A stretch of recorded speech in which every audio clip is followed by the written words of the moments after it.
नमस्कार दोस्तों, मैं मनोज चौहान एक बार फिर से आपका स्वागत करता हूं मैं यूट्यूब चैनल माय गुरुकुल में। तो दोस्तों, अध्ययन की श्रृंखला को आज बढ़ाते हैं और आज नया टॉपिक राजस्थान के भौतिक विभाग उसका वर्णन करते हैं। तो देखिए दोस्तों, राजस्थान के भौतिक विभाग का अगर वर्णन करते हैं तो मुख्य रूप से इसके दो आधार हैं। एक तो उच्चावच प्लस जलवायु,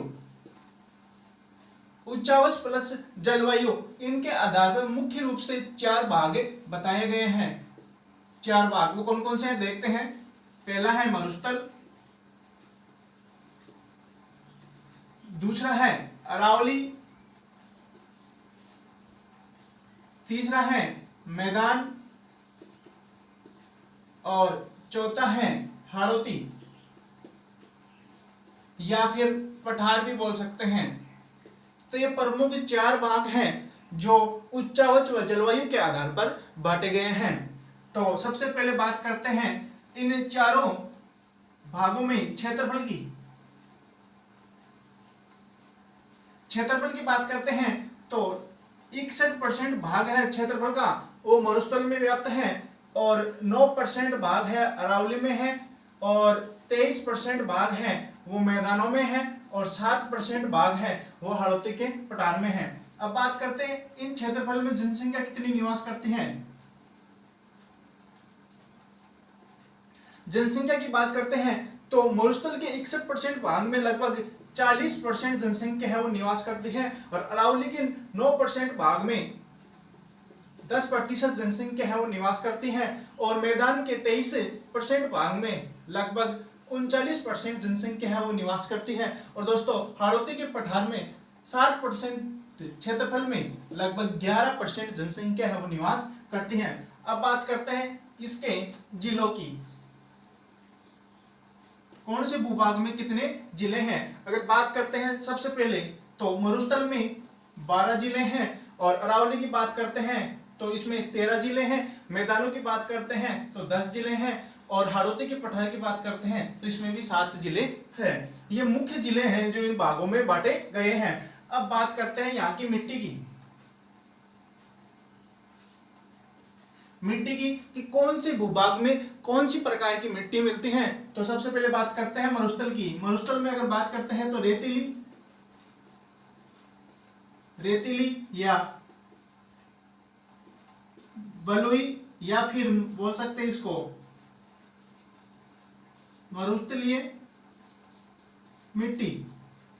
बात करते हैं अरावली, यहाँ पे पर्वतीय मृदा है वो सबसे अधिक मिलती है। बात करते हैं मैदान, यहाँ पे लगभग जलोढ़ कछारी मिट्टी वो यहाँ पे अधिक मिलती है। फिर बात करते हैं हाड़ौती के पठार, यहाँ पे काली या फिर कपासी या फिर रेंगुन मिट्टी यहाँ पे सबसे अधिक मिलती हैं। तो ये प्रमुख मिट्टियां हैं राजस्थान की जो भौतिक विभागों के अंदर मिलती हैं। फिर बात करते हैं दोस्तों इन प्रदेशों में जो पर्याप्त रूप से मिलने वाली जलवायु की, कौन सी जलवायु कौन से प्रदेश में मिलती है उनकी बात करते हैं अपन।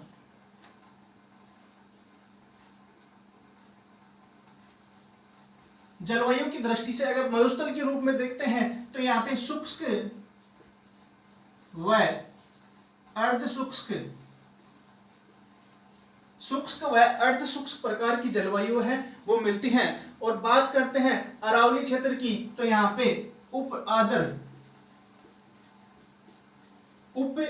प्रकार की जलवायु है वो मिलती है। और बात करते हैं अगर मैदानों की तो यहाँ पे ओनली आर्द्र प्रकार की जलवायु है और मिलती है। और हाड़ौती का पठार अत्यंत मतलब बोल सकते हैं सघन वनों वाला है तो यहाँ पे अति आर्द्र प्रकार की जलवायु है वो मिलती है। तो ये दोस्तों राजस्थान के भौतिक विभाग हैं जिनका वर्णन और विभाजन इस प्रकार किया गया है कि यहाँ पे जनसंख्या, क्षेत्रफल, जलवायु, मिट्टी व यहाँ पे प्रमुख रूप से इनके जिलों की संख्या कितनी है इनका आप परसेंट निकाला गया है जो आप विशेष रूप से ध्यान रखना है। अब बात करते हैं राजस्थान के सबसे पहले भूभाग मरुस्थल की।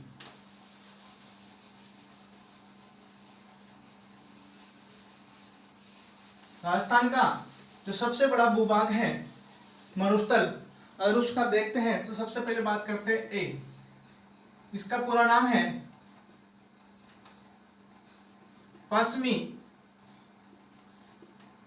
मरुस्थलीय प्रदेश,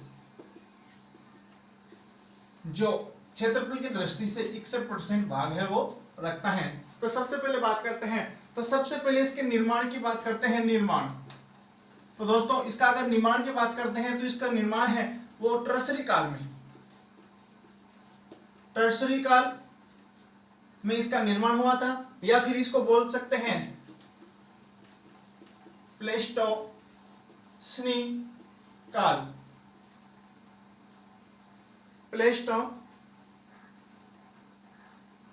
प्लेस्टोसीन काल, टर्सरी काल या प्लेस्टोसीन काल भी बोल सकते हैं, इसका निर्माण हुआ था। तो यह विशेष रूप से ध्यान रखना कि जो पश्चिमी मरुस्थलीय प्रदेश है इसका निर्माण कब हुआ था। अब दोस्तों इसके बात करते हैं इसके विस्तार की। अगर इसके विस्तार की बात करते हैं अपन मुख्य रूप से, तो दोस्तों अगर इसकी लंबाई की बात करते हैं, लंबाई की बात करते हैं तो इसकी लंबाई है वो 640 किलोमीटर की है, इस चीज का विशेष ध्यान रखना है। और बात करते हैं इसकी चौड़ाई की, चौड़ाई की बात करते हैं तो लगभग 300 किलोमीटर की चौड़ाई ये रखता है पश्चिमी मरुस्थल, इस चीज का विशेष ध्यान रखना। कई बार इसकी औसत ऊंचाई भी पूछ ली जाती है एग्जाम में, औसत ऊंचाई, तो इसकी औसत ऊंचाई है दोस्तों 200 से 300 मीटर, इस चीज का विशेष ध्यान रखना। औसत ऊंचाई भी पूछ लेती है, तो 200 से 300 मीटर इसकी औसत ऊंचाई है। फिर बाद में बात करते हैं इसके ढाल, इसके ढाल के बारे में अपन बात करते हैं। अगर ढाल की जानकारी अपन रखते हैं तो सबसे पहले अपन को क्या करना होता है, नदियों का क्रम है, उनमें एक नदी है लूणी नदी, उसका अपन को ध्यान रखना है।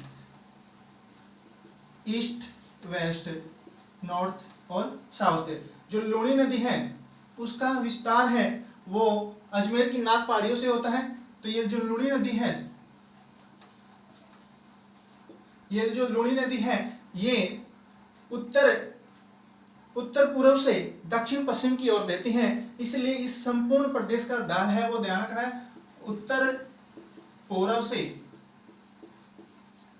दक्षिण पश्चिम, इस चीज का विशेष ध्यान रखना कि इसका ढाल है वो किस तरफ है, उत्तर पूर्व से दक्षिण पश्चिम। यह ध्यान रखना कि लूणी नदी है वो उत्तर पूर्व से बहती हुई दक्षिण पश्चिम की तरफ जाती है, तो उसी प्रकार इसका ढाल है वो बताया गया है उत्तर पूर्व से दक्षिण पूर्व की ओर। फिर बात करते हैं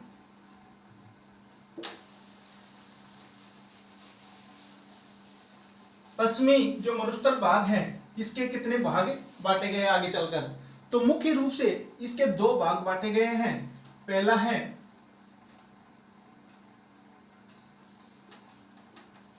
शुष्क प्रदेश और दूसरा है अर्ध शुष्क प्रदेश। ये दोनों भाग बांटे गए हैं और इनको बांटने का आधार है 25 सेमी समवर्षा रेखा। 25 सेमी समवर्षा रेखा के आधार पर यह दो भागों में बढ़ता है, एक तो शुष्क मैदानी प्रदेश या फिर मरुस्थलीय प्रदेश बोल सकते हैं, या अर्ध शुष्क फिर दूसरा आता है। तो ये दो भाग हैं मरुस्थल के जो मुख्य रूप से बांटते हैं, और इसका बांटने का आधार है 25 सेमी समवर्षा रेखा, इनको दो भागों में बांटती है, इसका विशेष ध्यान रखना है। तो सबसे पहले बात करते हैं शुष्क प्रदेश की। शुष्क प्रदेश दोस्तों ये आगे चलकर ये पुनः दो भागों में बढ़ जाता है। शुष्क प्रदेश एक बालू का स्तूप युक्त प्रदेश और एक है बालू का स्तूप मुक्त प्रदेश। दोस्तों ये बालू का स्तूप युक्त और बालू का स्तूप मुक्त ये दो क्षेत्रों में पड़ जाता है शुष्क प्रदेश। ये शुष्क प्रदेश के भाग दो हैं। अब सबसे पहले अपन बात करते हैं बालू का स्तूप मुक्त क्षेत्र, वह क्षेत्र जहां पे बालों का स्तूप नहीं पाए जाते हैं वो क्षेत्र होता है बालों का स्तूप मुक्त क्षेत्र। सबसे पहले बात करते हैं मुक्त क्षेत्र में। यह है एक चट्टानी धरातल वाला प्रदेश है। इस चीज का विशेष ध्यान रखना, यह एक चट्टानी धरातल वाला प्रदेश है। इसको हमादा के नाम से जाना जाता है, जो एक स्थानीय नाम है। इस चीज का विशेष ध्यान रखना कि हमादा है वो स्थानीय नाम है, ठीक है। और इसका सबसे ज्यादा विस्तार है वो जैसलमेर में पाया जाता है। जैसलमेर में इसका सबसे ज्यादा विस्तार है वो पाया जाता है। इसके बाद में थोड़ा बहुत विस्तार जोधपुर और बाड़मेर में भी पाया जाता है। तो इसका ध्यान रखना, विशेष तौर से इसका विस्तार है, सबसे ज्यादा प्रथम स्थान रखता है जैसलमेर। तो एक चट्टानी धरातल वाला प्रदेश है, हमारा इसका स्थानीय नाम है, इस चीज का विशेष आप ध्यान रखना है। और सबसे ज्यादा इसका विस्तार है वो है जैसलमेर में पाया जाता है। उसके बाद में जोधपुर या बाड़मेर में इसके कुछ % भाग है पाए जाते हैं। अब बात करते हैं बालू का स्तूप युक्त क्षेत्रों की। जहां पे बालू का स्तूप पाए जाते हैं वहां उन क्षेत्रों को बोलते हैं बालू का स्तूप युक्त क्षेत्र। देखते हैं बालू का स्तूप युक्त क्षेत्र होते क्या हैं दोस्तों। जब मिट्टी के द्वारा सॉरी यहाँ पे थोड़ा गलत हो गया, जब वायु के द्वारा मिट्टी का निक्षेपण होता है, निक्षेपण का मतलब होता है जमाव। इस चीज का ध्यान रखना, जब वायु के द्वारा मिट्टी का निक्षेपण होता है तो अनेक प्रकार की स्थलाकृति का निर्माण हो जाता है, तो उसको बोलते हैं बालू का स्तूप। इस चीज का विशेष ध्यान रखना है, जब वायु के द्वारा मिट्टी का निक्षेपण हो जाता है या फिर जमाव हो जाता है तो अनेक प्रकार की स्थलाकृतियां बन जाती हैं या अनेक प्रकार की संरचना बन जाती है, उनको ही क्या बोलते हैं बालू का स्तूप। बालू का स्तूप। अब बात करते हैं कि बालू का स्तूप कौन कौन से हैं, उनकी बात करते हैं अपन।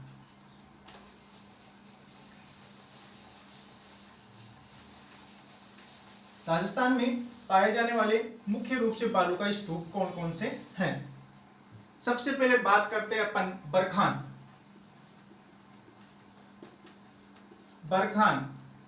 बालू का स्तूप।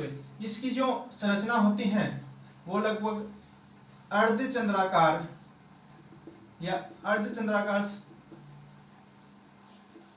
चांद के समान होती हैं और यह इसकी पवन की दिशा होती है, इस तरफ से पवन की दिशा होती है, आधे चांद के समान दिखता है, इसलिए इसको अर्धचंद्राकार बालू का स्तूप के नाम से भी जानते हैं। इस चीज का विशेष ध्यान रखना, आधे चांद के समान इसकी आकृति दिखती है और इसीलिए इसके अर्धचंद्राकार बालू का स्तूप है वो कहते हैं। उसके बाद में बात करते हैं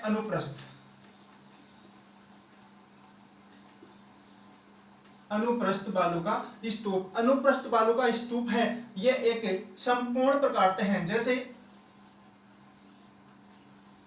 इसकी संपूर्ण है वो इस तलाकड़ी संपूर्ण रहती है, सीधे इसकी संरचना है इस प्रकार। ये बालू का स्तूप अनुप्रस्थ है वो दिखता है, इसमें पवन की दिशा है वो भी इस प्रकार होती है, पवन है वो इस प्रकार चलती है और ये समकोण होती है, समकोण है उसका संरचना बनाती है समकोण की, इसलिए इसको समकोण के कारण इसको अनुप्रस्थ बोला जाता है या समकोणीय बालू का स्तूप भी इसको बोलते हैं। इसकी जो पवन है वो पवन की दिशा इस प्रकार होती है, पवन इधर से बहती है, तो इस ध्यान रखना। ये दूसरा है अनुप्रस्थ बालू का स्तूप। उसके बाद में बात करते हैं रेखीय बालू का स्तूप, या फिर इसको रेखीय को अपन अनुदैर्घ्य भी बोलते हैं।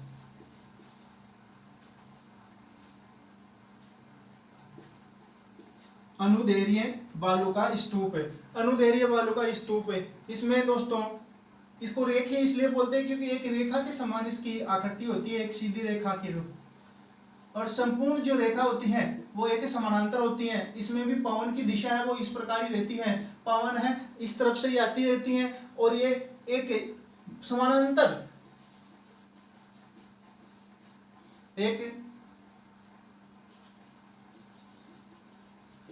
समानांतर रेखाओं का क्या करती है, एक आधार बना लेती है, जिनमें रेखा है वो समानांतर चलती रहती है, इसलिए इसको रेखीय बालों का स्तूप के नाम से जानते हैं। फिर बात करते हैं हमादा अभी मैंने बताया था चट्टानी धरातल वाला एक बालों का स्तूप होता है।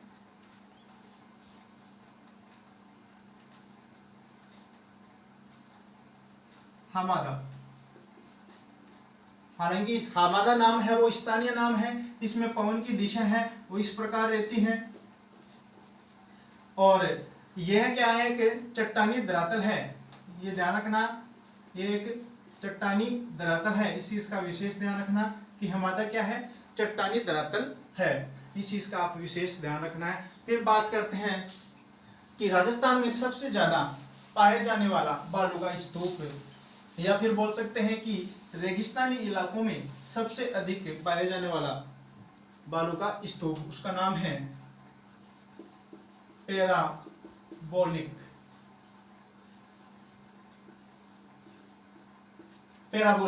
दोस्तों इसको आप आराम से समझना। देखो सबसे पहले इसका निर्माण किस प्रकार होता है, जब बरखान बालू का स्तूप है उसका निर्माण हो जाता है, तो इसको तो दोस्तों बरखान बोला जाता है, इसको तो बरखान के नाम से जानते हैं अपन। लेकिन जब यही स्थलाकृति इसमें पवन की दिशा है वो भी इस ओर से चलती है, लेकिन जब ये पवन की दिशा बदल जाती है और पवन की दिशा इस तरफ हो जाती है, ये पवन की दिशा इस तरफ हो जाती है, तो इसका आकार है वो महिलाओं की उल्टी क्लिप के समान हो जाता है, या बोल सकते हैं कि बरखान का जस्ट ऑपोजिट हो जाता है, इसे ही बोलते हैं पैराबोलिक। ये जो है ये महिलाओं की जो क्लिप होती है, क्लिप उसके समान इसकी आकृति मिलती है। तो इस चीज का विशेष ध्यान रखना है कि बरखान के बनने के बाद जब पवन की दिशा विमुख हो जाती है, प्रति दूसरी तरफ चली जाती है, तो उसकी दिशा दूसरी साइड मिल जाती है, तो उससे फिर पैराबोलिक बालू का स्तूप का निर्माण होता है। और ये राजस्थान में, ये बालू का स्तूप है राजस्थान में सर्वाधिक पाया जाता है, इस चीज का विशेष ध्यान रखना, राजस्थान में सर्वाधिक। और इसकी एक और बात है, राजस्थान में तो ये सर्वाधिक पाया जाता है, प्लस ये सभी रेतीले जिलों में, या फिर बोल सकते हैं मरुस्थलीय जो 12 जिले थे उन सभी में इसका विस्तार है वो पाया जाता है। इसका विशेष ध्यान रखना कि सभी 12 जिलों में या सभी मरुस्थलीय जिलों में इसका विस्तार पाया जाता है। सबसे ज्यादा राजस्थान में पाया जाने वाला बालू का स्तूप है पैराबोलिक बालू का स्तूप। फिर बात करते हैं दोस्तों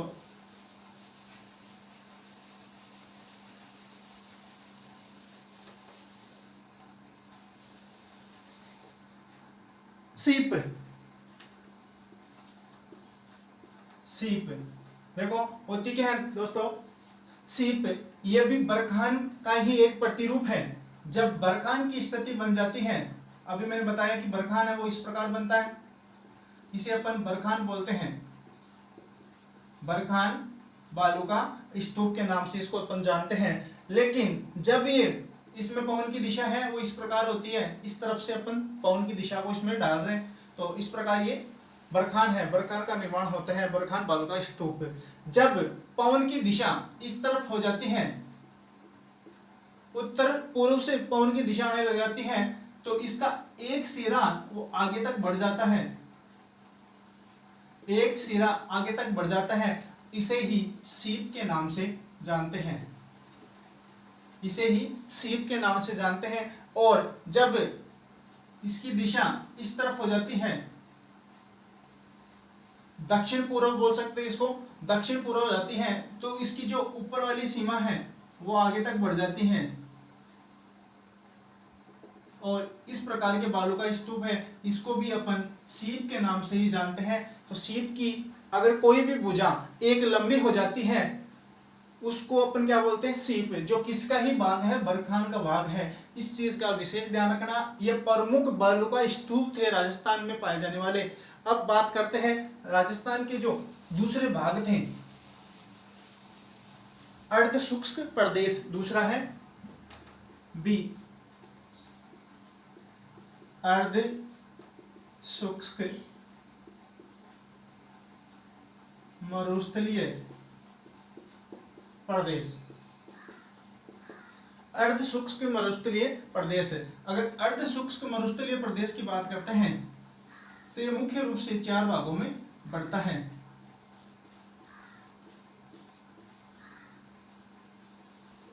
चार भागों में बढ़ता है। पहला है घग्गर बेसिन, घग्गर बेसिन, फिर है शेखावाटी, अंतः प्रवाह प्रदेश, और उसके बाद में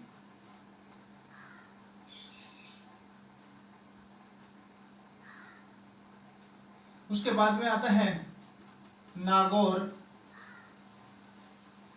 उच्च भूमि,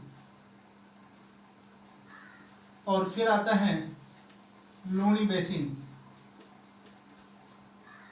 तो दोस्तों मुख्य रूप से ये 4 भाग हैं जो अर्ध शुष्क मैदानी प्रदेश में आते हैं। दोस्तों मैंने पहले बता दिया था कि शुष्क प्रदेश है, यह है दोस्तों कौन सा, शुष्क प्रदेश, और ये 4 भाग जिसके बाटे हैं वो अर्ध शुष्क प्रदेश। तो ये दोनों प्रदेशों के बीच में ये जो समरेखा जारी है, इसको मैंने बताया था अभी 25 सेमी समवर्षा रेखा, वर्षा रेखा, 25 सेमी समवर्षा रेखा शुष्क प्रदेश को अर्ध शुष्क प्रदेश से अलग करती है। और अगर बात करते हैं संपूर्ण जो मरुस्थलीय प्रदेश हैं उसको 50 सेमी समवर्षा रेखा अलग करती है। संपूर्ण की बात करते हैं तो 50 सेमी समवर्षा रेखा, और शुष्क प्रदेश को अर्ध शुष्क प्रदेश से अलग करने वाली रेखा है वो 25 सेमी समवर्षा रेखा है। इसका विशेष तौर से ध्यान रखना। तो घग्गर बेसिन, घग्गर का मैदान, इसके बारे में बात करते हैं। घग्गर ये सबसे उपजाऊ मिट्टी है, उपजाऊ मिट्टी है। साथ में यहाँ पे काली मिट्टी भी पाई जाती है, या फिर कपासी मिट्टी है वो भी पाई जाती है। ये सबसे उपजाऊ मिट्टी है। फिर बात करते हैं शेखावाटी की। शेखावाटी की बात करते हैं तो शेखावाटी प्रदेश एक आंतरिक प्रवाह की नदियों का एक धरातल है, या भी बोल सकते हैं एक स्थान है। यहाँ पे अंतः प्रवाही या जो अंतः प्रवाही नदियां हैं वो यहाँ पे अधिक मिलती है। इसके साथ दूसरी बात करते हैं यहाँ पे जोहड़ होते हैं जो प्राकृतिक रूप से बने कच्चे कुएं, जल के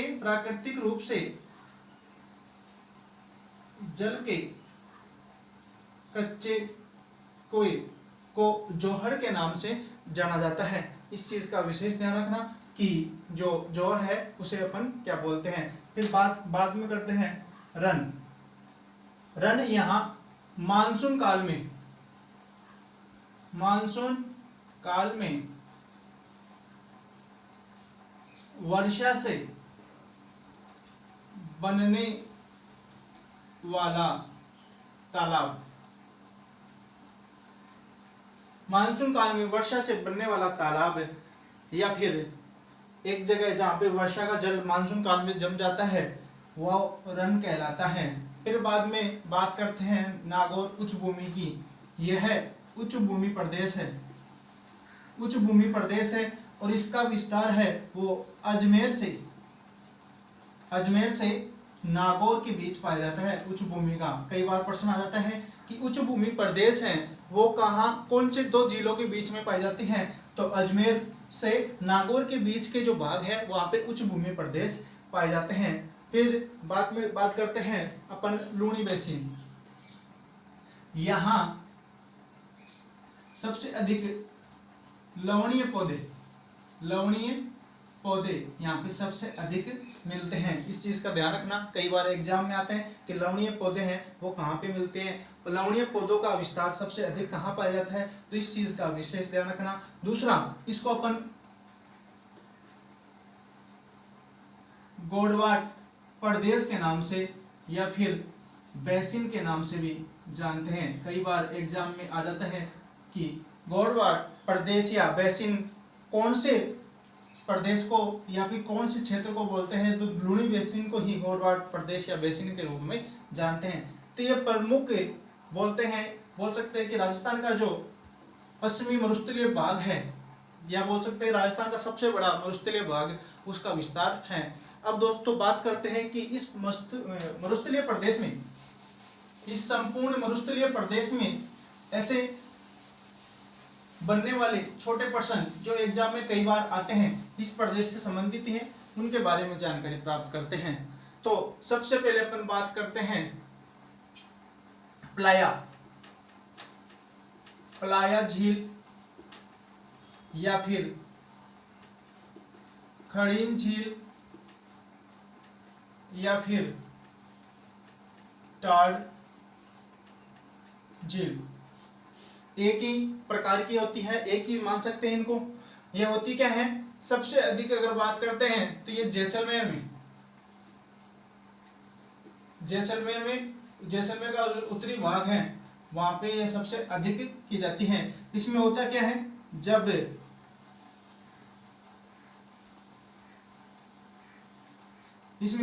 जब वर्षा का जल या फिर जल एक जगह, इसको अपन बोलते हैं मरुस्थल को तली, जब यहाँ पे पानी जम जाता है, वर्षा का पानी है वो जम जाता है, उसको ही अपन क्या बोलते हैं, खड़ीन बोलते हैं, यहाँ प्लाया बोलते हैं या फिर टॉड बोलते हैं। ये इसका प्रमुख भाग है। तो ध्यान रखना कि वर्षा का जल मरुस्थलीय भागों में एक स्थानीय छोटी सी झील जो अस्थायी होती है वो बन जाती है, तो उसे अपन खड़ीन बोलते हैं। ये प्रमुख बात करते हैं, इसमें खड़ीन के प्रश्न कई बार आ जाते हैं कि खड़ीन क्या होती है, तो ये अस्थायी झील होती है जो मैदानी क्षेत्रों में या मरुस्थलीय क्षेत्रों में या रेतीली भूभाग वाले क्षेत्रों में मिलती हैं। खड़ीन है क्या ये, इसमें जो कृषि की जाती है, इस पानी में जो कृषि की जाती है उसको अपन खड़ीन कृषि बोलते हैं, खड़ीन कृषि। और सबसे पहले कहाँ पे, जैसलमेर में स्टार्ट की गई थी, इसका ध्यान रखना है। सबसे पहले कहाँ पे, जैसलमेर। और इसको जो खड़ीन कृषि है, इस खड़ीन कृषि की शुरुआत है सबसे पहले पालीवाल ब्राह्मणों ने की थी। इस चीज का विशेष ध्यान रखना है कि सबसे पहले खड़ीन कृषि है वो कौन किए थे, खड़ीन कृषि करने वाले लोग थे वो कौन थे, पालीवाल ब्राह्मण। तो यहाँ पे अगर बोलते हैं कि इस कृषि में कौन सी फसल करते हैं, तो यहाँ पे रबी की फसल करते हैं। इस चीज का ध्यान रखना, रबी की कृषि करते हैं। रबी की कृषि में मुख्य रूप से गेहूं, जौ और सरसों,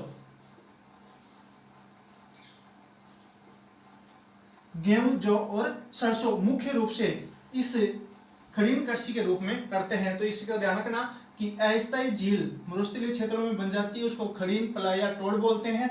और खड़ीन के ऊपर प्रश्न आते हैं कई बार कि ये है क्या, और इससे कृषि करते हैं, उस कृषि को खड़ीन कृषि करते हैं, खड़ीन कृषि बोलते हैं। और ये सबसे अधिक जैसलमेर में की जाती है। और सबसे पहले इस कृषि को करने वाले जो लोग थे वो पालीवाल ब्राह्मण थे। और पालीवाल जो ब्राह्मण थे वो कौन सी कृषि की थी, रबी की फसल है वो उगाई। रबी की फसल में सबसे प्रमुख जो फसल थी वो गेहूं की, जौ की और सरसों की, ये प्रमुख थी।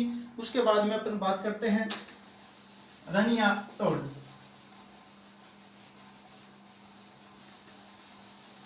रनिया टोड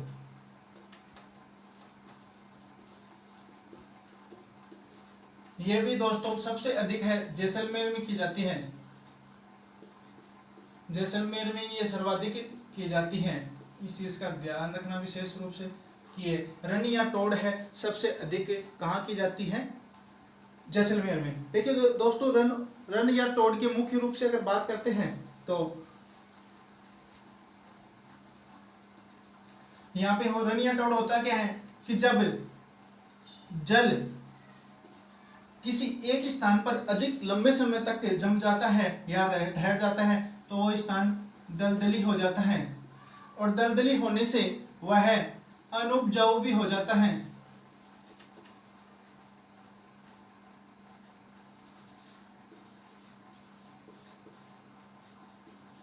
अनउपजाऊ भी हो जाता है, जिसके कारण वहां पे जो NaCl जिसको अपन नमक बोलते हैं, वो नमक है वो ऊपर आ जाता है। और जब ये प्रक्रिया जिस स्थान पे हो जाती है उसको रन या टोड के नाम से जानते हैं। जब जल किसी एक जगह अधिक लंबे समय तक ठहर जाता है तो वह क्षेत्र दलदली हो जाता है, और दलदली होने से वह अनउपजाऊ हो जाता है, और वहां पे NaCl ये मतलब नमक है या लवणता है वो ऊपर की ओर उड़ जाती है, जहां से उस क्षेत्र को अपन बात करते हैं उस क्षेत्र का नाम क्या होती है, रन या टोड। इसका विशेष तौर से ध्यान रखना। फिर अपन बात करते हैं आकल वुड फॉसिल पार्क कहाँ है दोस्तों, जैसलमेर में है। आकल तो गांव का नाम है, वुड मतलब लकड़ी, और फॉसिल मतलब जीवाश्म, और पार्क मतलब उद्यान। तो गांव आकल और वुड मतलब लकड़ी, फॉसिल मतलब जीवाश्म, पार्क मतलब उद्यान। तो दोस्तों इस पार्क में 18 करोड़ वर्ष पूर्व के अवशेष 18 वर्ष पूर्व के अवशेष, या बोल सकते हैं कि 18 वर्ष पूर्व के जीवाश्म किसके मिले थे, लकड़ी के मिले थे। 18 करोड़ वर्ष पूर्व के जो लकड़ी के अवशेष थे यहाँ पे मिले थे। तो इस क्षेत्र को अपन बोलते हैं आकल वुड फॉसिल पार्क। कहाँ पे है, जैसलमेर में। और वर्तमान में यहाँ पे राष्ट्रीय मरु उद्यान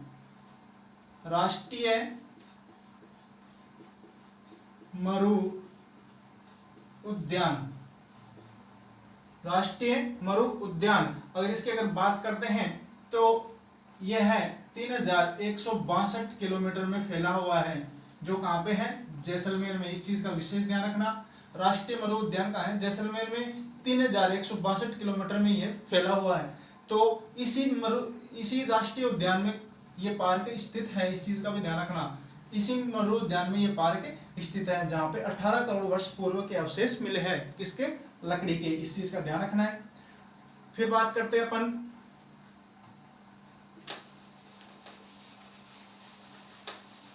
जलपट्टी।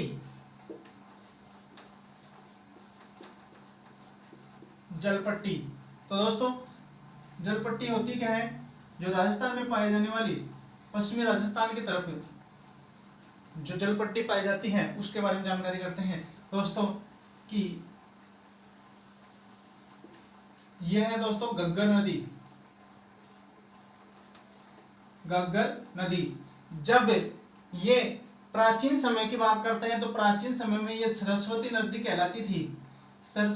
कहलाती थी। तो इसका जो प्रवाह क्षेत्र था वो इस तरफ था।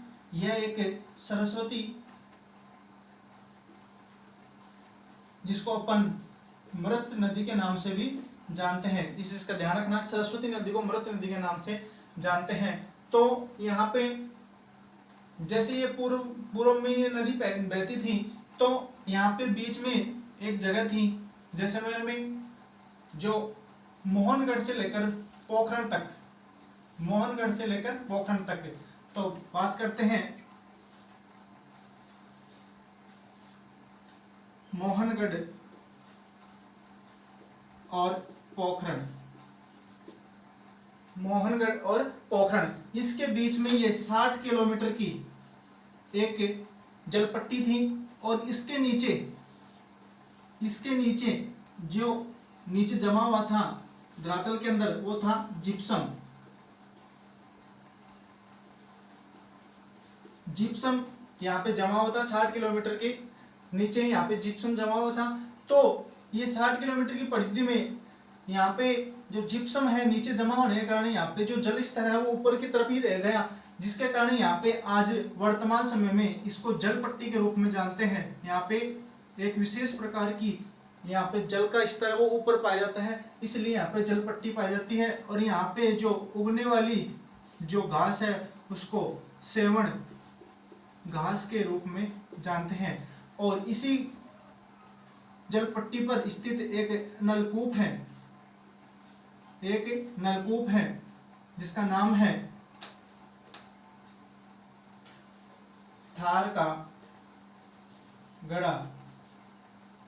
थार का गड़ा, तो ये थार का गड़ा है, ये भी इसी जल पट्टी के ऊपर विस्तृत है। यहाँ पे ONGC द्वारा यहाँ पे वर्तमान में जल की सप्लाई की जाती है। ध्यान रखना कि थार का गड़ा है, यहाँ ONGC द्वारा वर्तमान में जल की सप्लाई है वो की जाती है। इस चीज का विशेष रूप से ध्यान रखना। ये मोहनगढ़ से पोखरण के बीच में जल पट्टी पाई जाती है। लगभग 60 किलोमीटर इसकी गहराई है वो पाई जाती है, और 60 किलोमीटर गहराई के नीचे जिप्सम की परत पाई जाती है, जिससे ये जल है ऊपरी सतह में इसका विस्तार पाया जाता है। और यहाँ पे जो घास उगती है इसलिए इसको सेवण घास बोला जाता है। और ये घास है ये लाठी गांव में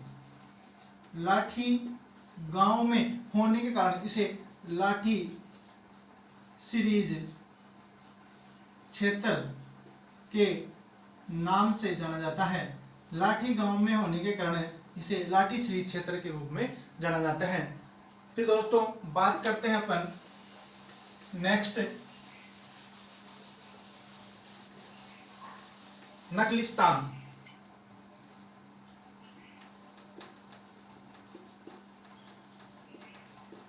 नखलिस्तान दोस्तों, नखलिस्तान होता क्या है? जब मरुस्थलीय क्षेत्र में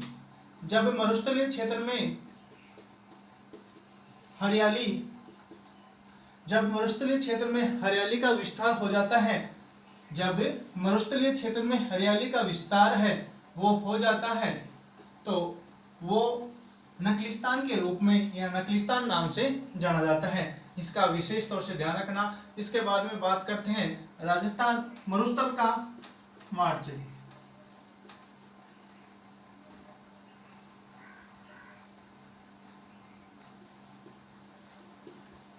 मरुस्थल का मार्च या फिर बोल सकते हैं मरुस्थलीकरण।